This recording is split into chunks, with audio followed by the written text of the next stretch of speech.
Баршаңызға қайырлы күн достар. Бүгін біз фетрдан балабақшаға арнап өте әдемі болып шығатын ойын түрін жасап үйренетін боламыз. Бұлардың барлығы липучка арқылы алынып салынатын болады.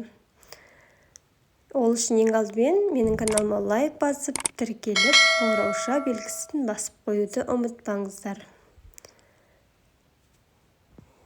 Ең алдымен А4 форматта көк фетрді қиып дайындап аламыз. Және ақ түстен бұлттың, сары түстен күннің, қоңыр түстен талдың, қара түстен қарлығаштың, жасыл түстен шөптердің бейнесін қиып дайындап аламыз. Және осындай домалақ самоклеющий липучкалар бар.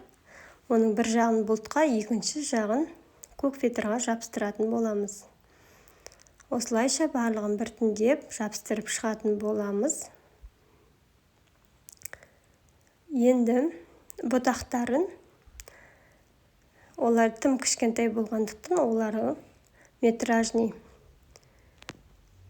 липучканы майдалап қиып ыстықклей арқылы жабыстыратын боламыз. Міне сол кезде бізде өте әдемі дамытушы ойын дайын болды. Барлығы липучка